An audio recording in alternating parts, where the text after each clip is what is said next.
not fix the stormwater issue and build the school, we may see increase in flooding in the neighborhood that abuts the site.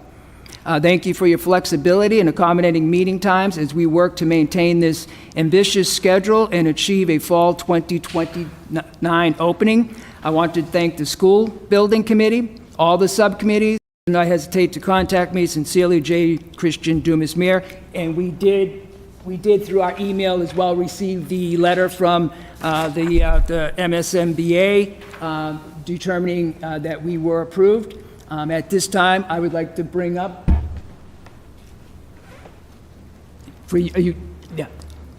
if you could do your introduction and start your slideshow as well. Thank you, Chris.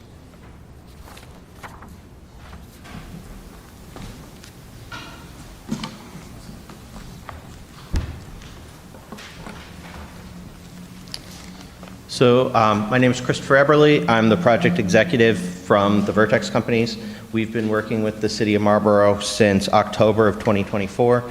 With me tonight is John Lemieux, our Senior Managing Director for the Vertex company. Also joining us as needed is Peter Caruso, Chris Lee, and Christina Baseman. For those on this side, she's behind the column. They are the principal in charge, project manager, and project architect from Lamoureux Pagano Architects. Thank you for having us here tonight. We've been working for quite a while on this, since October 24 and since February 25 with the designers to advance this exciting, important project. The project is at about 30% of its overall. As you can see on the screen, we have progressively decreased the cost of this project, both in terms of its soft costs and also its construction cost, as we've developed this since our initial numbers were available in June of 2025. And with the most recent cost, we are looking at a total project cost inclusive of these refinements have been the work of LPA, the work of Vertex, and the work of the school building committee as they've made disciplined decisions throughout the project to ensure that the project comes in at an affordable cost for the taxpayers of Marlborough. Here you can see a chart that is put out by the MSBA that places all of the projects that are within there. Was the lowest cost project in the MSBA pipeline. Now at that time, you could build a project for almost at the reimbursement rate in terms of funding caps. But one of the things that we noticed is that with the richer project that we're proposing tonight, not only are we again the lowest below the cost of the next nearest project, another Vertex project in Rentham. Now, as we look at the budget, I think it's important for you to understand that this budget is all-inclusive. The MSBA has a fairly restrictive schedule that's included in your packet that describes all the areas of a project and making sure that you budget comprehensively for the project, both in terms of covering design fees, covering soft costs, covering FF&E and technology, covering the construction itself, and also carrying a healthy contingency. In putting together this budget, the OPM designer service company and estimator working with LPA, they both estimated the same drawings and they reconciled those to arrive at that construction cost. We also had LPA working with their consultants develop a furniture cost based on actual pricing and a review of what furniture was necessary so that we could establish an accurate budget. And we reviewed the technical value, but also to include something that will maximize the reimbursement that is available on a per student basis.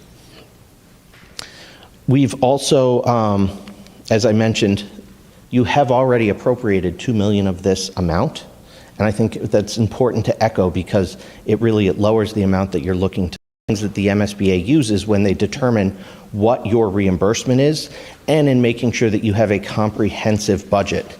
It'll take into account their categorically ineligible costs, which are based on the guidelines of the grant program that you're pursuing.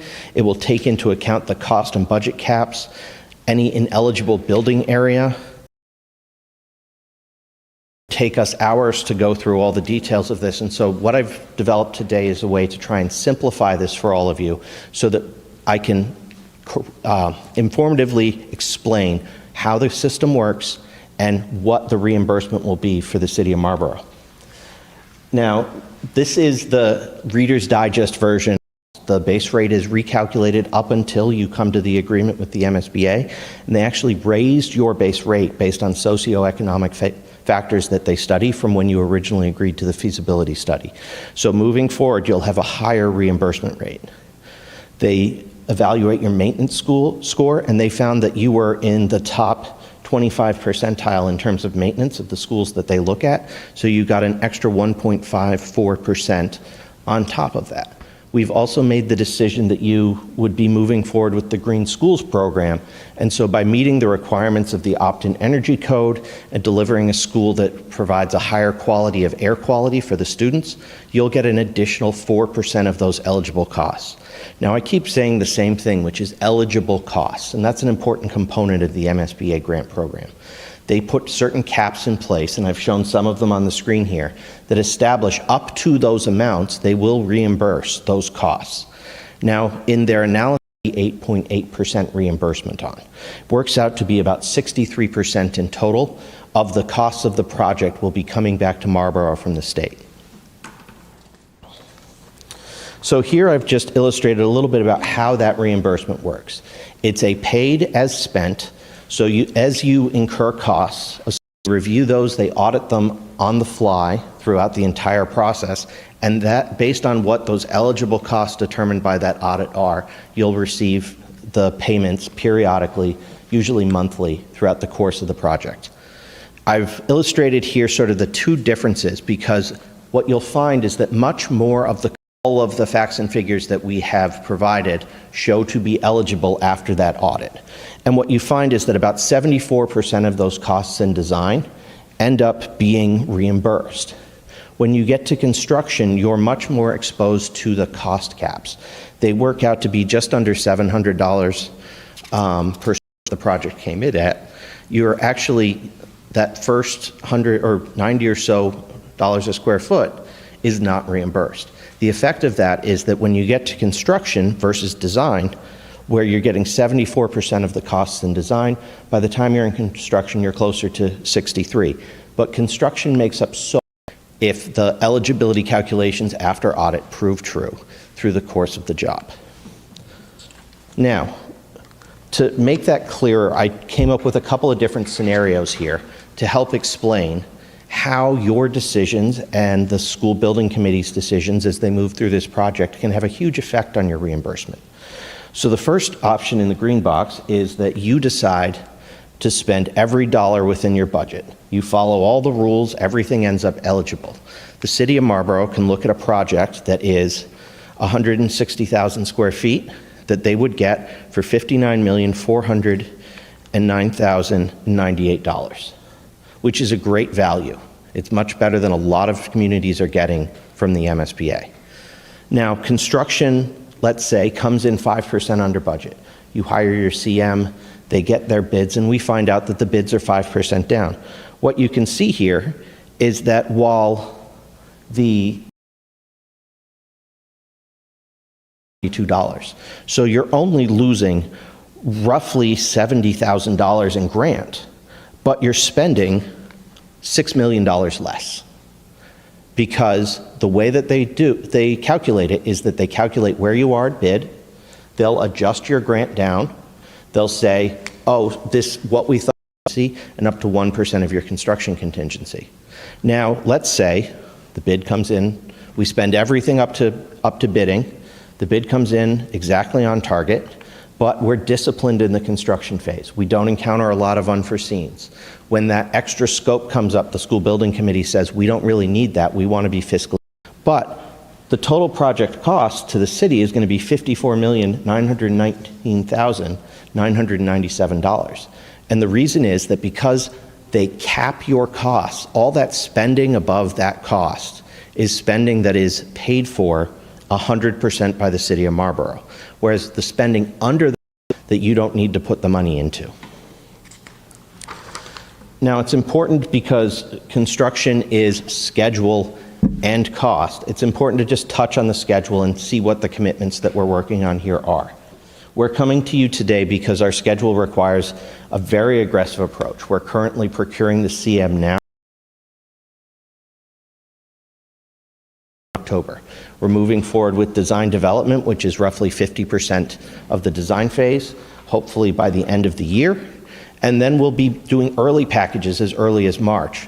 And the goal would be that we have 100% of the drawings 1 year from now going to bid, but we'd have early packages that would allow us to start early mobilization and early structure packages so that we can begin the wheels moving of the construction machine and really have shovels in the ground as soon as school is out at the Richer School at the end of this school, or this next school year.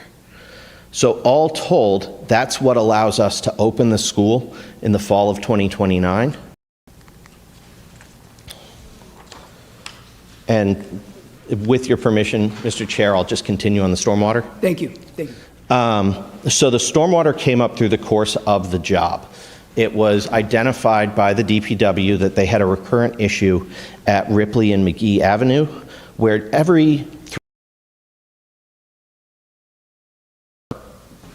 through this area that is also wetlands on the backside of the site. And so we wanted to understand what the impact of that stormwater would be on the project and how the project's impact would also affect that stormwater. And so we retained the civil engineer through the designer, niche. While the school only committed 3% to the problem encroached on the school. It encroached on the southern entrance, which serves as both a bus and parent entrance to the school. And so it had the potential of, if you're going to spend $162 million to build this school, wouldn't you want to make sure that we're keeping the water from taking over? Tom DePercio, who is also here tonight. And we identified that it's about $5 million in construction to pursue 2 of the options that were in that study. And a contingency was reasonable for design costs of about $1.3 million that would pay to bring the designer on board and to run the project separately of their vote.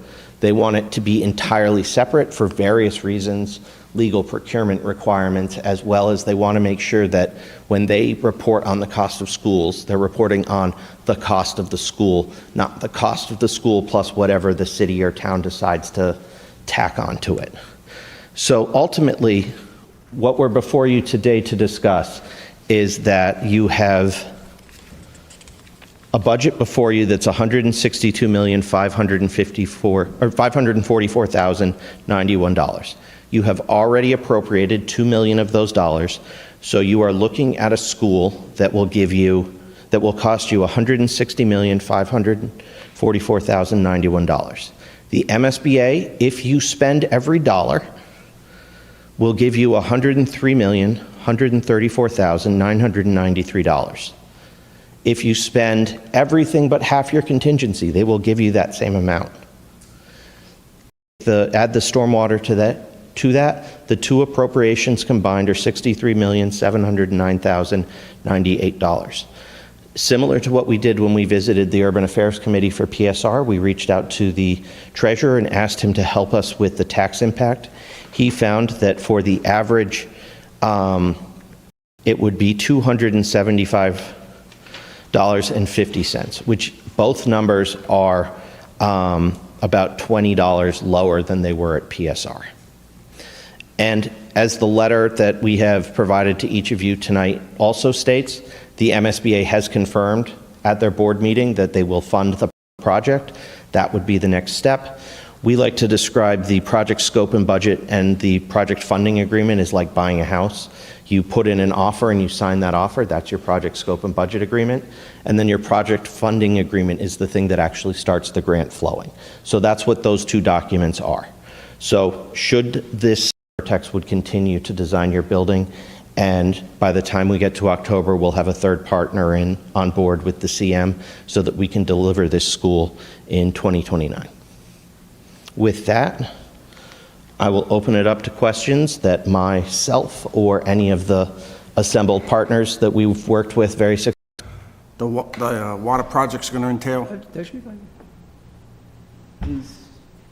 Thank you, City Engineer DePercio.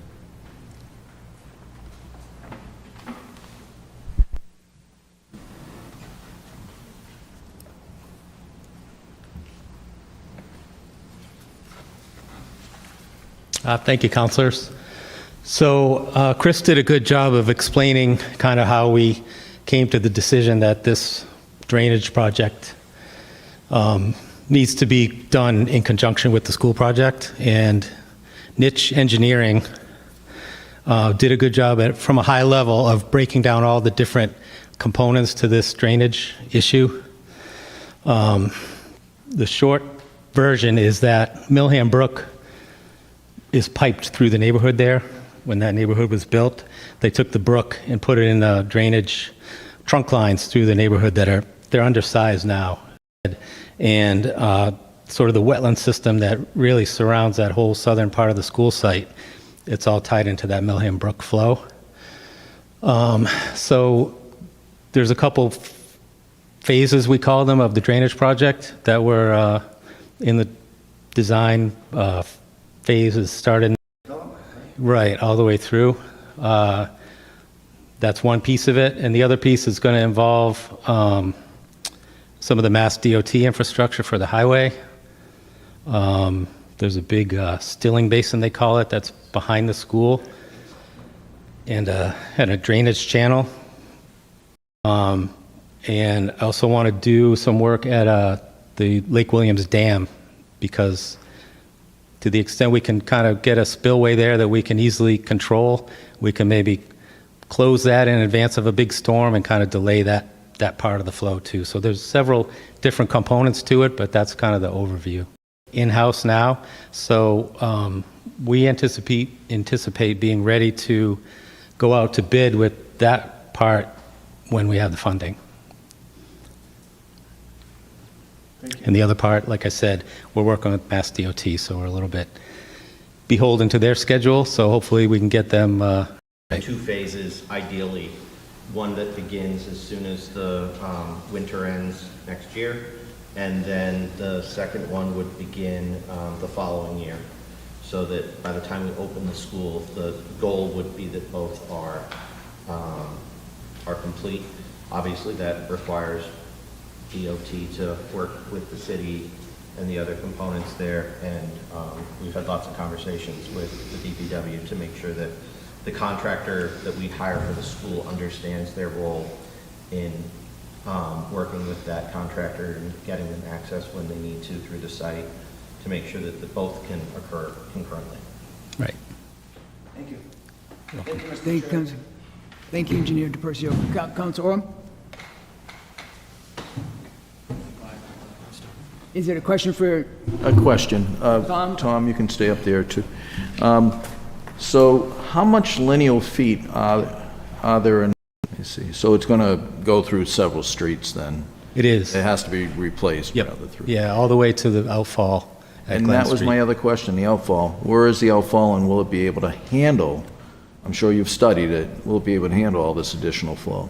Yeah, so the outfall is at Glen Street, it back into Milham Brook. Down before? No, there's really no place to do anything like that. Thank you. Yep. Thank Well, you, Mr. that being Chair. said, the new school will have detention on the facility, so that piece of it, that's going to be an improvement as well. Thank you, Engineer DePercio. I'll open up to any further questions of the council. Answer these questions.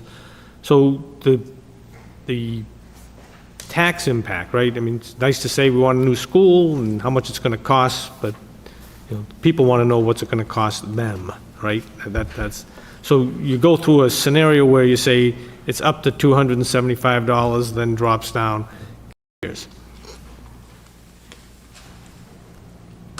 If Brian can answer that more Council. easily than I can, while I shuffle you, through my Brian. papers and find the tax impact. So you have sales tax impact. So how the city does their bonds? So your mortgage is the same over 30 years, we'll say, amount every month. The way the city does it, we take the principal, we divide it by the number of years, and we take that level out every year, so that we pay a lot more upfront and less later on in the schedule. Why we do it that way is because, as you know, we're always adding more bonds. So as that one declines, then we bring on the next one. In decline, we bring on the next one. If you do it where it's always level, you're always adding to that payment. So we try to do it this way, and also it saves you interest. By paying a lot of principal upfront, level principal, you pay less interest over the life of the project. And in this case, it's millions of dollars. So that's the point I wanted the public to understand. Thank you, Mr. was that President. why the payment schedule is set up that way so that it actually does benefit the taxpayers. Because what's, right, we have a capital plan that has not come down yet, that usually runs in the order of $10 to $12 million, that's going to add, my math, $50 to the average tax bill. So as you vote on this, it's not just a single bond, you need to take the whole concept. Now, I'm confident the city's got, increasing the average tax by about $275 if both projects have to be approved in order to make the project work. You can't just do the school and not do the stormwater. To me, the stormwater we need it regardless of whether we do the school or not. The stormwater piece is going to have to get done, and that would show up $9 million worth of bonds. So I'm going to put it out to you it came in under budget, it came in ahead of schedule. I'm confident you guys can pull off the same feat, because we do estimate conservatively, and that'll all work out in the end. But I just would like to challenge you to the fact that there's a benchmark before you that was able to rescind your team make in various meetings over the last year. So hopefully you accept the challenge. I can certainly accept that challenge. While, as any financial advisor will tell you, past results are not a guarantee of the future, I can tell you that my MSBA is under budget with another year and a half to go. So, councilors, I'm not guaranteeing this, but I'm just saying past performance, I mean, they are estimates. They put the best they can because they're trying to predict what the price of wood, steel, pick the product is going to be 3-4 years from now, and what labor costs are going to be. But hopefully they've done their proper estimating, and this should be the highest it is and not come in any higher than what they're projecting. If you want, John wants to say something. I'll let John join in because he has much more statistics about. Oh, I'm not going to give statistics, but what I will say is keep moving forward. You check that you're well within that schematic design budget at design development. You check it again at construction document. So we're going to have numerous occasions, and we will challenge that CM as well. Just because we have X amount of millions for construction, we want you to do better. We're hiring you to come to the table to help give us ideas. Listen, it's great because I've sat in communities where that number is at the other end, and it's a much harder discussion. But I think the team's done a phenomenal job with keeping the numbers down, and the challenge is finding the right CM that will sing that sheet of music with us so that we can, we talk in extremes because it's reimbursement in a dollar if it never comes out of your pocket, right? And that's super important these days, where we know this is not the only community. We hear that very same list of capital coming, potential issues with operating budgets, right? All sorts of things. So we hear it and we take it to heart, because ultimately, Thank you, Mr. Chair. Gentlemen, it's my understanding that all furnishings, all equipment, all technology is going to be reimbursed. So we're going to get a new school with everything new inside. Is that correct? There is a limit to the reimbursement in terms of they do it per student. So they have, I'm not going to know the number it's off. about 19 at an older school for high school, middle school and high school, where there's that much more technology, where the furniture's bigger. It's easier to achieve in a small school for the smaller humans, right? So if we have a new school, new furnishings, new equipment, new technology, we have an old school that has all that stuff. Is there any value to that facility and what's in it? So it's a great question, and that's part of what will be discussed as the project keeps moving. What do you want to do with the old stuff? Do you want to recycle it through the other schools? Is it, is some of the stuff in Richer 10 years old and they're in other schools it's 20? Yeah, absolutely. The value is more of that value to you.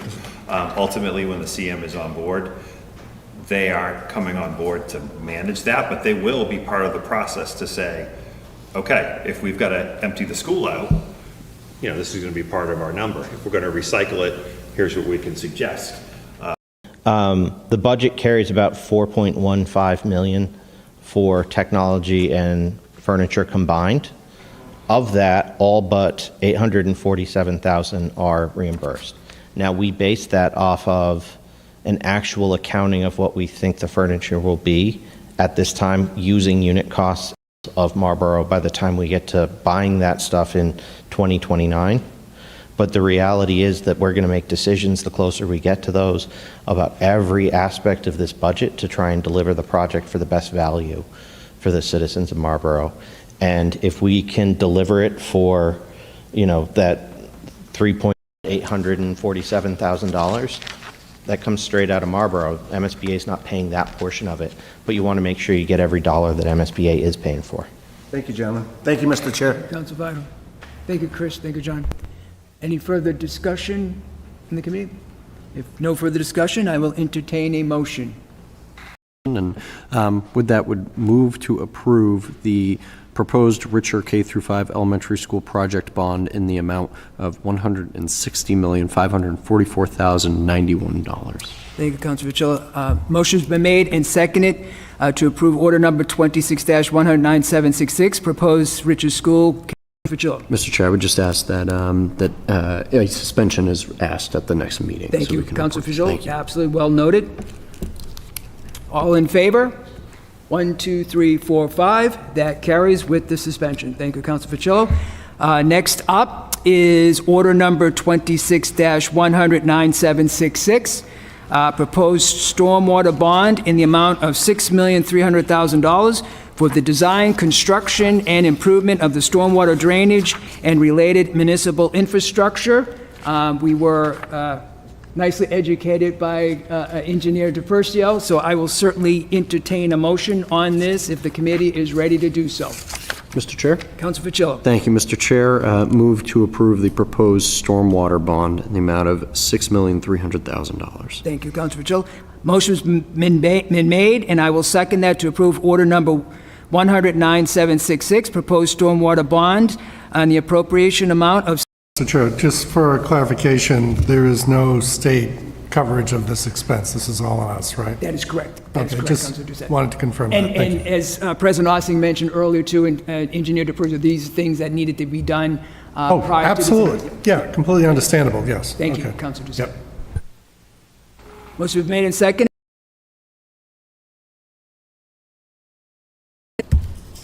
With that said, I will entertain a motion to adjourn. Mr. Chair?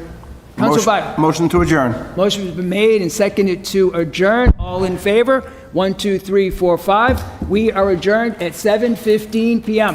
Thank you.